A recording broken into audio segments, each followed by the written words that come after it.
बिस्मिल्लाहिर्रहमानिर्रहीम, अस्सलाम वालेकुम। अली सलमान जी टीवी के तमाम नाज़रीन को जी स्पोर्ट्स में खुश आमदीद कहता है, जब पीर से लेकर जुमेरात तक रोज़ाना रात 11:05 पर हम इस महफिल को सजाते हैं आपके लिए और बात करते हैं उस दिन खेले जाने वाले मैचेस के बारे में या उस दिन से जुड़ी स्पोर्ट्स की खबरों के बारे में। और जैसा कि आपके इल्म है कि इस वक्त पाकिस्तान क्रिकेट बोर्ड में तब्दीलियों का सिलसिला जारी है और मेंटोर्स को फारिग कर दिया गया है, नई ओहदों पर जो है वो तकरीरियाँ की जा रही हैं और पाकिस्तान क्रिकेट के हवाले से कहा जा रहा है कि पाकिस्तान क्रिकेट जो है वो एक नए फेज़ में दाखिल होने के लिए जा रही है। इसके साथ साथ पाकिस्तान सुपर लीग के जो स्केड्यूल का ऐलान कर दिया गया है, 17 मई से जो है पाकिस्तान सुपर लीग मैचेस का आगाज़ वहीं से होगा जहां से सिलसिला मुनक़ता हुआ था और इब्तिदाई तौर पर रावलपिंडी और उसके बाद फिर पाकिस्तान सुपर लीग के जो बाकिया मैचेस हैं वो लाहौर में खेले जाएंगे। हमारे नुमाइंदा खुसूसी ने इस वक्त हमें ज्वाइन किया। हम इनसे जानना चाहेंगे कि पहले तो ये बताइएगा कि पाकिस्तान सुपर लीग के हवाले से तैयारियां जो हैं वो किस स्टेज पर हैं? जी बहुत शुक्रिया सलमान। PSL सीज़न 10 का जो है बाकायदा से दोबारा आगाज़ होने जा रहा है। 17 मई को जो है कराची किंग्स का मुकाबला होगा पेशावर ज़ल्मी से और शायकीन क्रिकेट जो है इंतहाई पुरजोश नज़र आ रहे हैं। अगर हम बात करें तैयारियों की तो बिल्कुल जी तैयारियां जो है वो आखिरी मराहल में दाखिल होगी। इंटरनेशनल प्लेयर्स का जो आने का सिलसिला है वो भी शुरू हो चुका है। कुछ इंटरनेशनल प्लेयर्स आ चुके हैं इस्लामाबाद में और कुछ इंटरनेशनल प्लेयर्स जो हैं वो आज रात को या कल सुबह की दस्तयाब फ्लाइट से इस्लामाबाद पहुंच जाएंगे और अपनी अपनी मुतलका जो टीमें हैं उनको ज्वाइन करेंगे। अगर हम बात करें कि कौन कौन से प्लेयर्स इस्लामाबाद पहुंचेंगे PSL सीज़न 10 के जो बकिया मैचेस हैं उनको खेलने के लिए, तो इसमें सबसे पहला नाम आ रहा है डेविड वार्नर का, जो कि कराची किंग्स में अपनी टीम की कप्तानी के लिए वापस आ रहे हैं। इसके अलावा आज सबसे बड़ा जो नाम सामने आ रहा है वो शाकिब उल हसन है, बांग्लादेश के ऑलराउंडर है, स्टार ऑलराउंडर। वो लाहौर कलंदर्स को ज्वाइन करें तो लाहौर कलंदर के लिए बड़ी अच्छी तब्दीली सामने नजर आ रही है। इसके अलावा साउथ अफ्रीका से तारुक रखने वो वॉन्डर डसन जो है वो भी ज्वाइन करें PSL सीजन 10 के लिए अपनी टीम को। इसके अलावा जेम विंसे, मोहम्मद नबी, रिशाद हुसैन और रिल रोसो, ल्यूक वुड, ये सब इंटरनेशनल प्लेयर्स जो हैं वो पाकिस्तान आने के लिए तैयार है। इसके अलावा बात करें अगर हम जो रावलपिंडी की स्टेडियम के हवाले से शायकीन की बात करें तो शायकीन भी इंतहाई पुरजोश है, क्योंकि जो पीछे PSL सीजन चल रहा था उसमें देखा जा रहा था कि पाकिस्तान जो है वो एक अच्छा टूर्नामेंट जा रहा था, बड़े अच्छा शायकीन क्रिकेट जो है वो ग्राउंड में आ रहे थे। लेकिन उसके बाद जब पाक भारत कशीदगी में इजाफा देखने को मिला और फिर एक ड्रोन अटैक हुआ रावलपिंडी में और उसके बाद जो PSL था उसको आर्जी तौर पर मुलतवी करना पड़ा PCB को। लेकिन एक बहुत अच्छा इकदाम PCB का कि इसको ज़्यादा डिले नहीं किया और जल्द ही इन्होंने दोबारा से शुरू कर दिया और 17 मई की तारीख जो दी गई थी कि पहला मैच दोबारा से शुरू किया जाएगा PSL को, तो भारत के जो अज़ाइम थे वो उन्होंने खाक में मिला दिए हैं। इनकी भारत की कोशिश थी कि पाकिस्तान में क्रिकेट के जो मैदान है उनको वीरान किया जाए, इंटरनेशनल प्लेयर्स जो है उनको पाकिस्तान ना आने दिया जाए या उनको इस तरह की सूरत हाल पैदा कर दी जाए कि वो इंटरनेशनल प्लेयर्स पाकिस्तान ना आए। लेकिन आपने देखा कि इंटरनेशनल प्लेयर्स ने जितने भी PSL सीजन 10 में खेल रहे थे तकरीबन सब ही पाकिस्तान आने को तैयार है और उन्होंने एक मैसेज दिया है पाकिस्तान के हवाले से कि पाकिस्तान जो है वो खेलों के हवाले से एक इंतहाई पुरअमन मुल्क है और ओवरऑल पाकिस्तान की जो सिचुएशन है और पाकिस्तान की जो सिक्योरिटी इदारे हैं उन्होंने उस पर एतमाद का इजहार भी किया है। तो मेरे ख्याल से भारत को जंग की शिकस्त के बाद यहाँ पर भी खेलों के मैदान में भी एक शिकस्त देखने को नजर आई है और पाकिस्तान क्रिकेट बोर्ड का जो ऐसा इकदाम था और PCB का जो दोबारा से PSL को शुरू करने का इकदाम था, तो PCB का ये इकदाम काफ़ी अच्छा और मुस्बत और बहुत बरो वक्त था मेरे ख्याल से PSL को दोबारा शुरू करना। और अब सिर्फ एक दिन रह गया है PSL सीजन 10 के जो बाकी 8 मैचेस हैं उनको शुरू होने में। तो रावलपिंडी के जो 4 मैचेस हैं, इसके अलावा जो प्ले ऑफ हैं वो लाहौर में शिफ्ट किए गए हैं और 25 मई को PSL सीजन 10 का जो फाइनल है वो देखने को मिलेगा। शायकीन इंतहाई पुरजोश है और मेरे ख्याल से अब जब मैचेस दोबारा शुरू होंगे तो एक इंतहाई पुरजोश क्राउड देखने को मिलेगा हमें। इससे पहले देखा जाता है क्राउड थोड़ा आता था, मैच एंजॉय जरूर करते थे, लेकिन अब जो हालिया सूरत हाल है पाक भारत कशीदगी उसके बाद जो मैचेस दोबारा शुरू हो रहे हैं तो भारत को एक अच्छा मैसेज जरूर दिया जाएगा शायकीन की जानिब से। हाँ, thank you so much. Mustafa हमें अपडेट कर रहे थे और इस वक्त मुझे ज्वाइन किया जिस तरह मैं प्रोग्राम की इब्तिदा में भी कहा बजरिया वीडियो लिंक पाकिस्तान के एक ऐसे ज़बरदस्त क्रिकेटर थे कि जिनकी कोचिंग की सलाहियतों से पाकिस्तान क्रिकेट बोर्ड अगर इस्तेफादा हासिल करता, उनसे मुस्तफ़ीज़ होता तो शायद पाकिस्तान क्रिकेट को ज़्यादा फ़ायदा होता। लेकिन अफसोस की बात यह है कि इतना पोटेंशियल, इतना स्किल होने के बाद और इतने कोचिंग कोर्सेज़ के बावजूद पाकिस्तान क्रिकेट बोर्ड इनसे इतना इस्तेफादा हासिल नहीं कर पा रहा। जिनसे हम बात करेंगे पाकिस्तान क्रिकेट में होने वाली तब्दीलियों के हवाले से, साथ साथ पाकिस्तान में मसाइल क्या हैं उनको आज हम इनसे डिस्कस करने की कोशिश करेंगे। मेरे साथ मौजूद हैं फॉर्मर टेस्ट क्रिकेटर अतीक उज़्ज़मा साहब, शो में खुश आमदीद कहते हैं। अस्सलाम वालेकुम अतीक। वालेकुम सलाम अली भाई, मैं बिल्कुल ठीक हूँ, आप सुनाएं। सबसे पहले तो आपका बहुत बहुत शुक्रिया कि आपने जी स्पोर्ट्स के लिए एक दफ़ा फिर वक्त निकाला। इससे पहले की तरह ये तब्दीलियां हैं पाकिस्तान क्रिकेट बोर्ड में, इस पर मैं बात करूं, लेकिन पाकिस्तान सुपर लीग के वाले से हम बात करेंगे, क्योंकि आपने लाहौर कलंदर में आपने कोचिंग की हुई है और जैसा भी आपका एक्सपीरियंस रहा है वो बारहा आप उस बात का तस्करा भी कर चुके हैं। लेकिन अभी जो तब्दीलियाँ की गई हैं कि आखिर जावेद को जो है वो नेशनल हाई परफॉर्मेंस सेंटर का जो है वो डायरेक्टर मुकर्रर कर दिया गया, ये फैसला आप किस तरह से देख रहे हैं कि क्या हम अपनी गलतियों से सबक सीखने को तैयार नहीं हैं?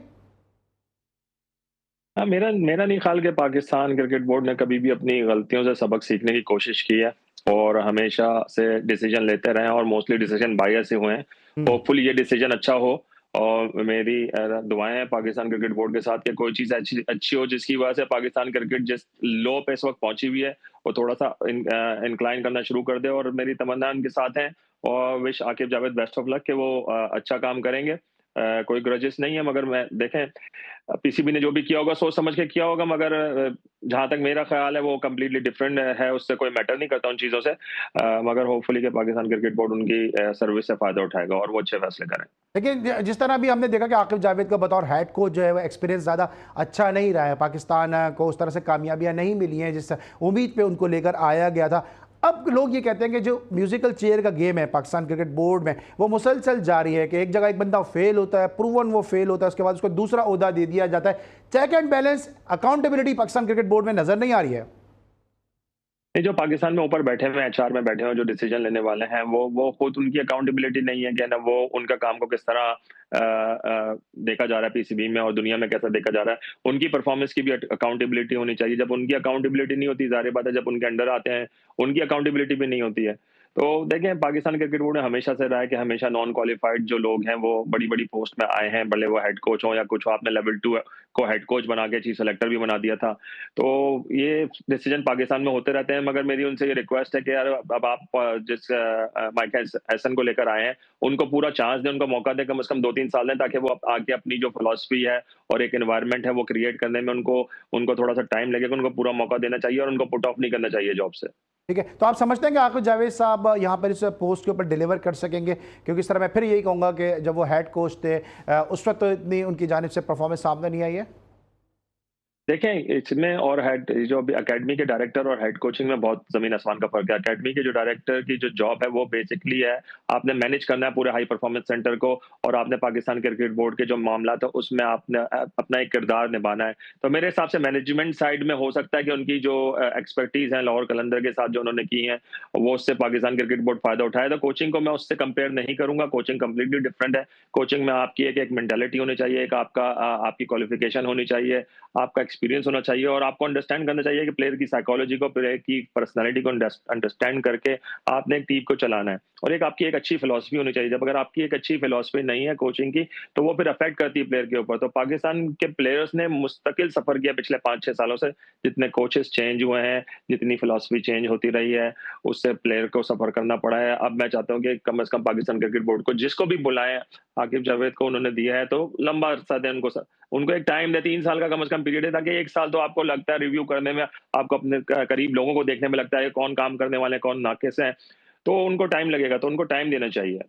लेकिन आप समझते हैं कि पाकिस्तान की जो नेशनल टीम है उसके अंदर जो है फॉरेन कोचेस लाने की हम बात करते हैं, अभी माइक हैसन को भी जो है वाइट बॉल का कोच मुकर्रर किया गया। अकेडमीज़ में अगर हम फॉरेन कोचेस लाएं तो जो हमारे यूथ हैं, जो हमारे यंग क्रिकेटर्स हैं, वो कल्चर चेंज होगा, उनको मॉडर्न टेक्निक के हवाले से पता चलेगा। और जो पाकिस्तान क्रिकेट बोर्ड तब्दीली चाहता है मॉडर्न डे क्रिकेट के हवाले से, वो उसकी राइट प्लेस जो है वो अकेडमीज़ हैं। देखें, हमेशा जो टॉप क्लास कोचेज़ हैं ना, मैं फॉरेनर की बात नहीं कर रहा, मैं लोकल की भी बात कर रहा हूँ, पाकिस्तानी भी हों, जो भी हों, किसी भी नेशनैलिटी से हों, वो ग्रास रूट लेवल पे आपके पास टॉप क्लास कोचिंग होनी चाहिए। अगर आपके पास वहाँ पे टॉप क्लास कोचिंग नहीं है, अगर आप अपने प्लेयर्स को वहाँ से मेंटली, फिज़िकली और टेक्निकली प्रिपेयर्ड करके ऊपर नहीं भेजेंगे, आपके वो प्लेयर तैयार नहीं होंगे। इसी वजह से पाकिस्तान की क्रिकेट और डोमेस्टिक क्रिकेट में काफ़ी गैप रहा है। तो अगर मैं ये नहीं कहता कि आप सिर्फ फॉरेन को लाके वहाँ पे बिठा दें, अगर पाकिस्तान के भी कोचेज़ हैं, अगर इनको चाहिए थोड़ा-सा अपना जो रिसर्च का जो एरिया है, रकबा जो है, उसको बड़ा करें और ज़रा देखें अराउंड, उनको नज़र आएँगे, उसमें उनको पाकिस्तान के भी कोचेज़ नज़र आएँगे, दुनिया में भी कोचेज़ नज़र आएँगे। और मेरे हिसाब से एकेडमी एक ऐसी जगह है जहाँ पे एक टॉप क्वालिटी कोचिंग सिस्टम होना चाहिए, top quality coaches, top quality facilities होनी चाहिए, ताकि वहाँ से जाके हमारा प्लेयर ऊपर निकले तो पाकिस्तान टीम के लिए फिर क्रिकेट थोड़ी-सी आसान हो जाएगी। ठीक है। अतीक उज़्ज़मा के साथ गुफ्तगू का सिलसिला जारी कर रहे हैं अभी अकेडमी के हवाले से कि जहाँ पे आकिब जावेद को एक नई जिम्मेदारी तफवीज़ की गई है। इस वक्त हम लेंगे ब्रेक। जब ब्रेक के बाद वापस आएंगे तो ज़रा बात करेंगे कि मिसबाह उल हक को एक मरतबा फिर हम देख रहे हैं कि मौजूदा बोर्ड के सेटअप का हिस्सा बनने के लिए जा रहे हैं। क्या मिसबाह उल हक ही पाकिस्तान की जो लाइलाज बीमारी है उसके वाहिद तबीब है पाकिस्तान में? इस पर ज़रा डिस्कशन करेंगे एक छोटे से ब्रेक के।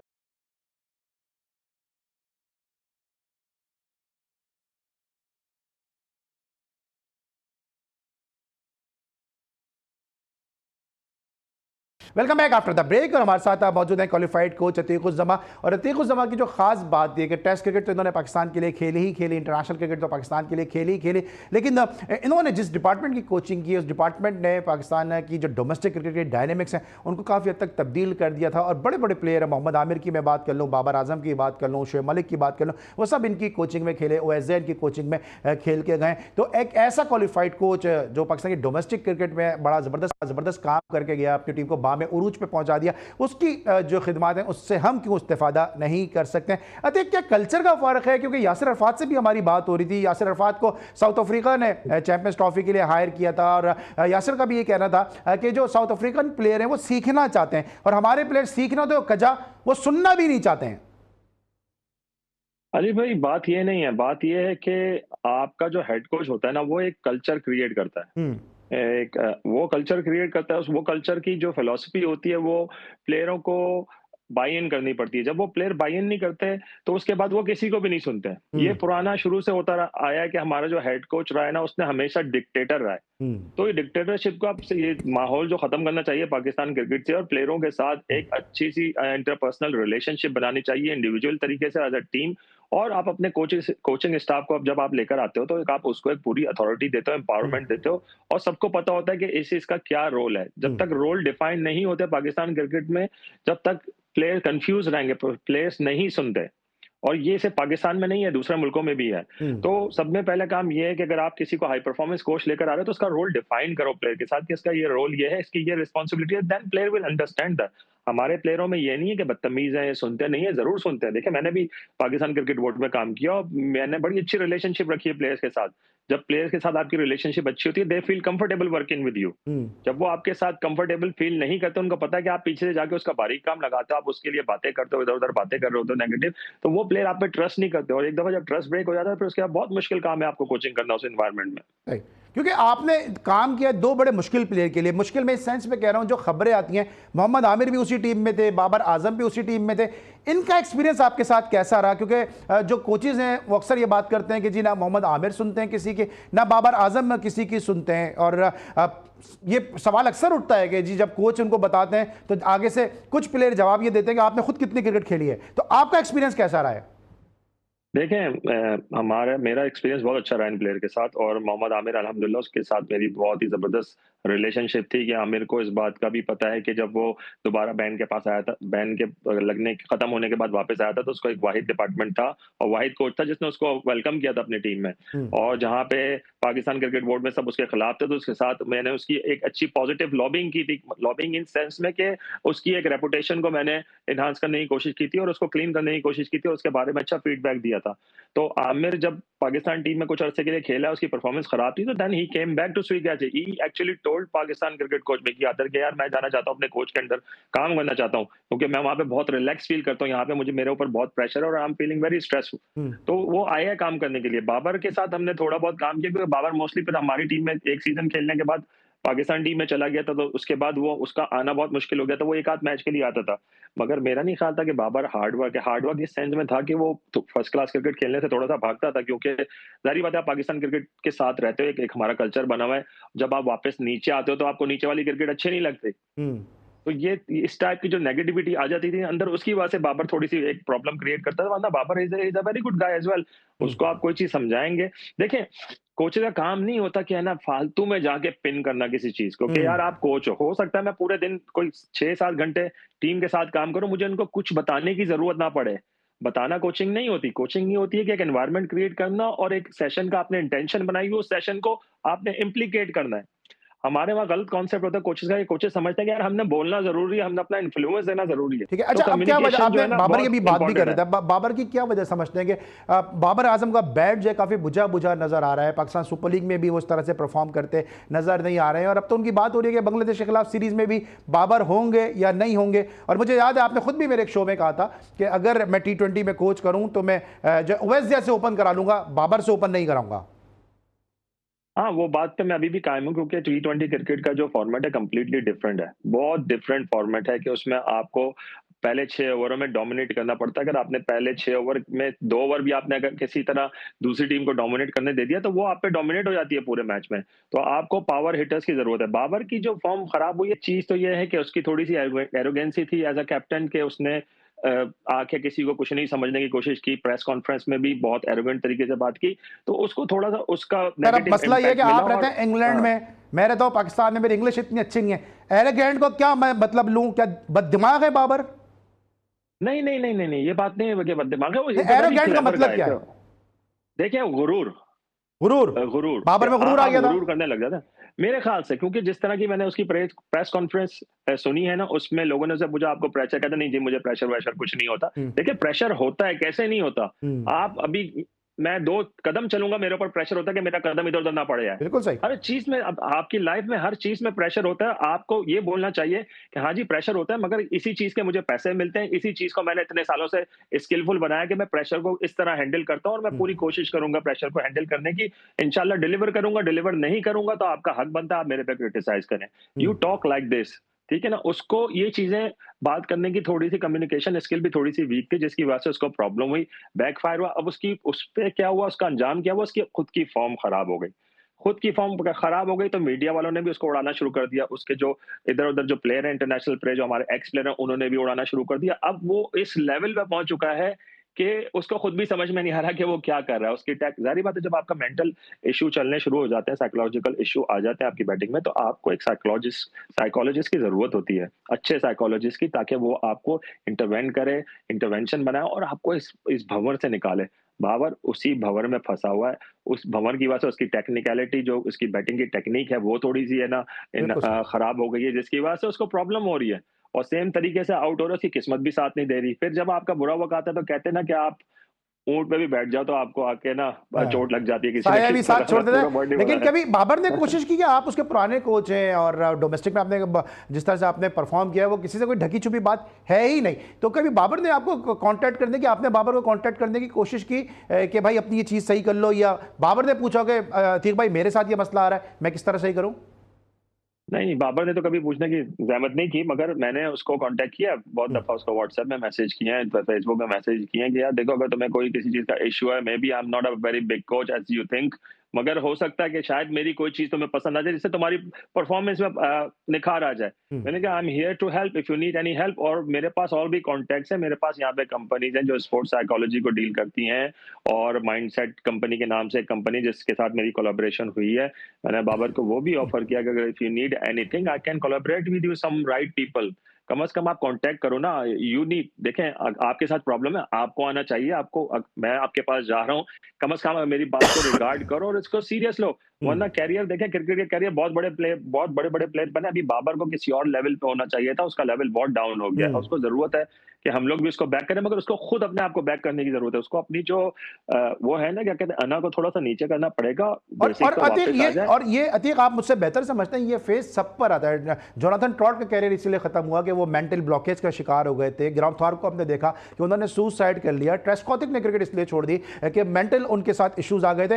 तो ये फेज, जब आप इतना आप फेम लेते हैं, जब आप इतना ग्लैमर लेते हैं, आपसे परफॉर्म नहीं होता, लोग आपसे पीछे हटना शुरू हो जाते हैं, तो ये फेज सब पर आता है। अगर वो आपसे कॉन्टैक्ट करते हैं या साइकोलॉजिस्ट से या साइकाट्रिस्ट से किसी से कॉन्टैक्ट करते हैं, तो उसमें कोई राय, उसकी आर नहीं होनी चाहिए कोई। नहीं, कुछ नहीं। देखिए, हम पाकिस्तानी थोड़ा-सा अनापरस्त लोग होते हैं। हम समझते हैं नहीं यार, हम लोग मेंटली स्ट्रांग हैं। नहीं यार, ये देखें, हर बंदे की एक लिमिट होती है। उस लिमिट के ज़्यादा चीज़ें जब होनी शुरू हो जाएँगी, तो उनका मेंटल लेवल जो है वो डाउन होना शुरू हो जाता है। बाबर को थोड़ी-सी प्रॉब्लम है टेक्निकल प्रॉब्लम हो रही है उसकी मेंटल ब्लॉकेज की वजह से, और मेरे हिसाब से अगर वो किसी अच्छे साइकोलॉजिस्ट के साथ कुछ सेशन करेगा तो he can come over, he is a fantastic player. और इंशाल्लाह मेरी मेरी दुआ है कि यार किसी तरीके से वो ना कांटेक्ट मेरे से कर ले या किसी और से कर ले, ताकि हम ट्राई करें उसकी हेल्प करने की। हम यहाँ पे सारे बैठे हुए हैं ना यार, देखें कोई भी प्लेयर हो, बाबर हो या कोई भी हो, आपको याद होगा उमर अमीन को मैंने इंग्लैंड में, डॉक्टर जफर है हमारे, अभी तो आर्सेनल फुटबॉल क्लब के वो हेड ऑफ मेडिसिन है, उसके साथ मैंने कोलैबोरेशन करा के उसकी इतनी बड़ी इंजरी को सही करा, उसके बाद सारे प्लेयर्स उनके पास जाने लग गए। उसामा मीर को मुझे याद है आपने बड़ा सपोर्ट किया। ओसामा मीर था, जफर गौहर था, मोहम्मद हफीज था, उमर अकमल था, शाहीन अफरीदी, सारे डॉक्टर जफर के पास आए हैं और डॉक्टर जफर को मैंने इंट्रोड्यूस किया पाकिस्तान क्रिकेट में। तो I am here to help.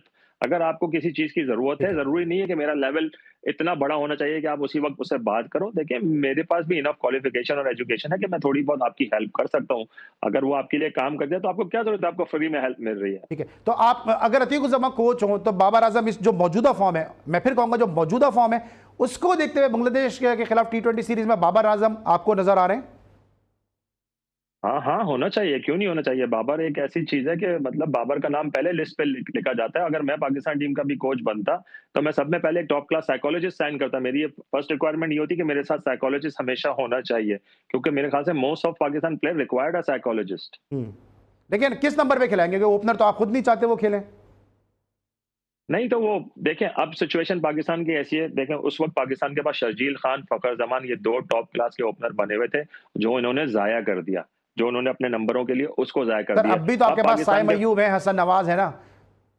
नहीं, आप साइम अय्यूब और हसन नवाज को खिला सकते हैं, मगर ये दोनों एक तरीके के बैट्समैन। उस वक्त प्रॉब्लम ये होता था कि बाबर आजम और रिजवान दोनों एक तरीके के बैट्समैन एक साथ खेल रहे होते थे। अब रिजवान का नंबर नीचे आ गया ऑटोमेटिकली, तो बाबर किसी एक टॉप क्लास प्लेयर के साथ, जो हिटर के साथ बाबर खेले, वो टॉप क्लास हिटर आउट होता है तो उसके जगह हसन नवाज जाए, और अगर बाबर आउट होता है तो रिजवान जाए। तो इस तरह की एक कॉम्बिनेशन बनना चाहिए ताकि एक खेलने वाला हो साथ में और एक हिट करने वाला हो। क्या आप समझते हैं हारिस को होना चाहिए या फिर रिजवान को होना चाहिए? और माइक हैसन के लिए कितना मुश्किल होगा? देखिए मुश्किल तो होगा, मगर इनको डिसीजन बनाना, इनको बैलेंस बनाना। देखिए हारिस बहुत अच्छा प्लेयर है, मगर अभी उसकी कंसिस्टेंसी पे इश्यू है। वो बहुत फ्रेजाइल तरीके से खेलता है, उसको अपना गेम इंप्रूव करना पड़ेगा।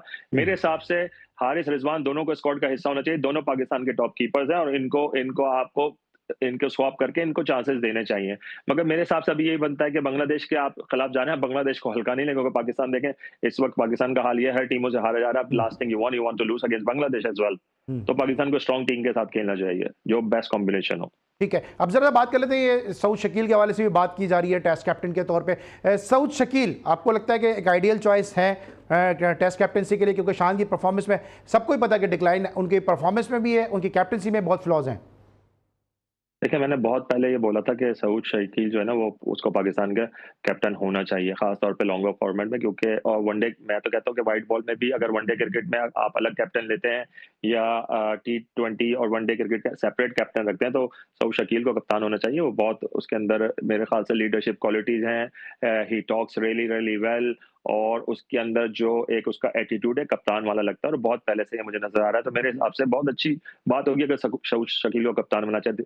शान भी बहुत अच्छा कप्तान है मेरे हिसाब से, मगर प्रॉब्लम यह है कि कप्तान को कंसिस्टेंट परफॉर्मर भी होना चाहिए। अगर आप कंसिस्टेंसी से परफॉर्म नहीं करते देन पीपल स्टार्ट क्वेश्चनिंग।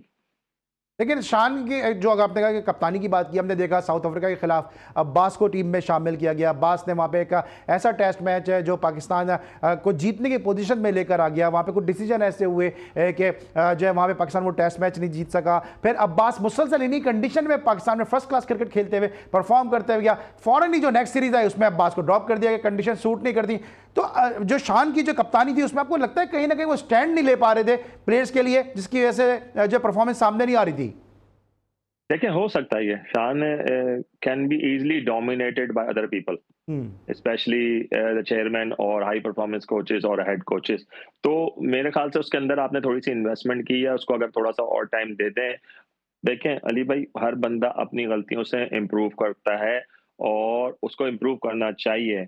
आप जब तक अपनी परफॉर्मेंस को रिफ्लेक्ट नहीं करते डेली बेसिस पे और सीरीज टू सीरीज बेसिस पे, आपको पता नहीं चलता। मैं अपनी मिसाल देता हूँ, जब मैं लेवल 3 कोचिंग कोर्स में गया तो मुझे पता चला मेरे से तो घटिया कोच कोई है ही नहीं। या आप दूसरी दफा बोल रहे हैं कि मैंने पहले मैं कोचिंग खराब कर रहा था, फिर अभी आपने खुद कहा घटिया कोच। लेकिन ये बताएं कि इस कोचिंग खराब करके घटिया कोच बन के आपने कितने प्लेयर खराब किए, उसका जिम्मेदार कौन होगा? नहीं, मैंने प्लेयर खराब नहीं किया, क्योंकि मैंने अपने आप को रियलाइज कर लिया कि मैं जिस तरीके से कोचिंग कर रहा हूं ये कोचिंग नहीं चल सकती फ्यूचर में। ठीक है, घटिया कोच तो मैं अपने आप के साथ थोड़ा-सा हार्श होके मैं ये कहने की कोशिश कर रहा हूँ, हाँ, मगर आई रियलाइज़ कि आई am not doing the right coaching. हाँ, मेरे जो मेथड है वो कोच सेंटर्ड मेथड है कि हाँ, वो it's all about me. Coaching should not be coach centred, हाँ, coaching should be athlete centred और हाँ, player centred I can say. आप जब तक इन चीज़ों को समझने की कोशिश नहीं करेंगे और आप हर प्लेयर को एक तरीके से ट्रीट नहीं कर सकते। हुँ, मैं हर प्लेयर को एक ही तरह से ट्रीट कर रहा जिस तरह मैं हुँ, खेलता था, मैं समझता था कि दूसरे भी इसी तरह खेलें, इतना ही हार्ड खेलें, मगर ऐसा नहीं होता। हर हुँ, प्लेयर की अपनी कैपेसिटी होती है, आपको अंडरस्टैंड करना पड़ता है। फिर मैंने इन चीज़ों को अंडरस्टैंड किया, फिर जाके मैंने सुई गैस में वो चीज़ों को अप्लाई किया और अल्हम्दुलिल्लाह वो अप्लाई करने के बाद मुझे पता चला यार these are the methods what players love it. End of the day हम कोच कर रहे हैं प्लेयरों के लिए और हुँ। जब वो प्लेयर उस चीज़ों से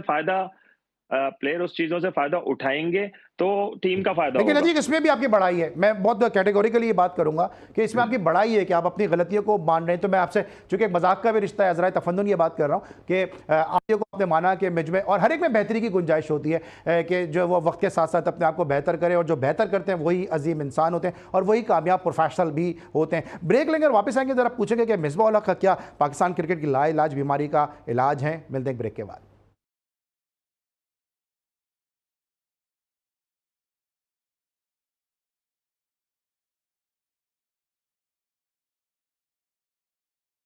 welcome back after the break. और बात करेंगे सरफराज अहमद और मिसबाह उल हक की पाकिस्तान क्रिकेट से बोर्ड से एसोसिएशन के हवाले से। इससे पहले कि मैं मिसबाह पे आऊँ, सरफराज को आपको लगता है कि सरफराज के हवाले से जो जिम्मेदारियां देने की बात की जा रही है, कुछ लोग कहते हैं सरफराज की क्रिकेट अभी बाकी है, पाकिस्तान को उसकी खिदमात से एज ए क्रिकेटर फ़ायदा उठाना चाहिए, लेकिन दूसरी तरफ वो क्रिकेट बोर्ड के सेटअप का हिस्सा बनने जा रहे हैं। अब मुझे नहीं पता वो क्रिकेट बोर्ड के सेटअप का क्या हिस्सा बनना चाह रहे हैं।